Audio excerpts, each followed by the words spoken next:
Jana Sena party के राष्ट्रीय अध्यक्ष आदरणीय श्री पवन कल्याण जी, श्री एन मनोहर जी, बहुजन समाज पार्टी के आंध्र प्रदेश के अध्यक्ष आरजे मल्लिक जी, बहुजन समाज पार्टी के स्टेट कोऑर्डिनेटर चिट्टी बाबू जी, आज हम जनसेना पार्टी, सीपीआई, सीपीएम और बीएसपी की ये हमारी संयुक्त प्रेस कॉन्फ्रेंस है। मैं आपको अवगत कराना चाहता हूं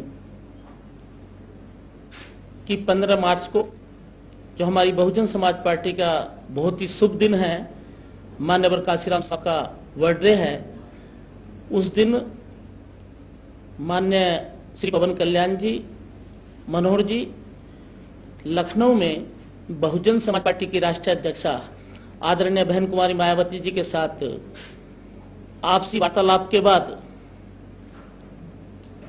Jana Sena party, Bahujan Samaj party, CPI, CPM का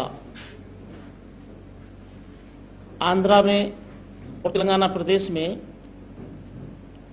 आंध्र प्रदेश में लोकसभा और विधानसभा के आम चुनाव में और तेलंगाना के लोकसभा के आम चुनाव में हमारा गठबंधन हुआ है आदरणीय बहन कुमारी मायावती जी के नेतृत्व में। तो हमारी पार्टी की राष्ट्रीय नेता आदरणीय बहन कुमारी मायावती जी के दिशा निर्देश पर ये जो हमारा गठबंधन हुआ है जनसेना से, सीपीआई, सीपीएम से, तो इस गठबंधन को हम ईमानदारी से निभाएंगे। और जैसा कि हमारी नेता आदरणीय बहन कुमारी मायावती जी ने लखनऊ में श्री पवन कल्याण जी को आश्वासन दिया है कि मैं उनको पूरा आशीर्वाद दूंगी, और मैं चाहती हूं कि आंध्रा के अंदर परिवर्तन आना चाहिए, नया चेहरा आना चाहिए, क्योंकि दूसरी पार्टियों से लोग उब चुके हैं। तो एक नए चेहरे की तलाश है आंध्र प्रदेश में, जो वर्तमान में श्री पवन कल्याण जी हैं। तो हमारी पार्टी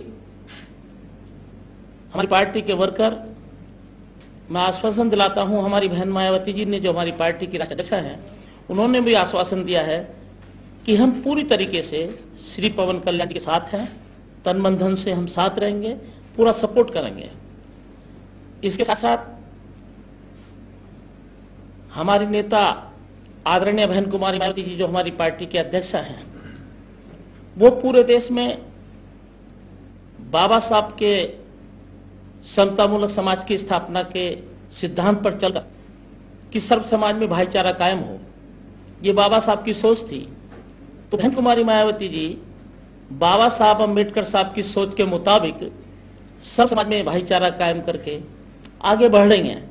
तो उसी के पैटर्न पर हम आंध्र प्रदेश में और तेलंगाना में सर्व समाज में भाईचारा कायम करके इस चुनाव को लड़ेंगे, और हमें पूरा भरोसा है कि इसमें सफलता मिलेगी। और मुझे बहुत खुशी हुई, और हमारी नेता आदरणीय बहन मायावती जी को भी बहुत खुशी हुई जब पवन कल्याण जी के बारे में पता चला कि आप माननीय काशीराम साहब के फॉलोवर हैं, और बहन जी भी चाहती हैं कि बाबा साहब का जो अधूरा काम था काशीराम साहब ने काफी पूरा किया, और काशीराम साहब और बाबा साहब के बाद जो अधूरा काम बचा है, जिसको बहन मायावती जी पूरे देश में पूरा करने के लिए तत्पर हैं, जो एक सामाजिक परिवर्तन की लड़ाई है, तो उसमें श्री पवन कल्याण जी का भी बहुत बड़ा योगदान रहेगा। क्योंकि श्री पवन कल्याण जी भी माननीय काशीराम साहब की विचारधारा से बहुत प्रभावित हैं, क्योंकि इन्होंने लखनऊ के अंदर जो कांशीराम स्मारक, अम्बेडकर पार्क और सारा देखा बहन जी का बना हुआ, तो उससे बहुत प्रभावित हुए हैं। तो इनके मन में भी है कि मैं भी जो काशीराम साहब का विचारधारा थी, बाबा साहब की विचारधारा थी, जिसको बहन मायावती जी लेकर चल रही हैं, तो मैं भी बहन जी का साथ दूंगा। आपने आश्वासन दिया है। 21 असेंबली और बाकी सीपीआई, सीपीएम को हुआ है।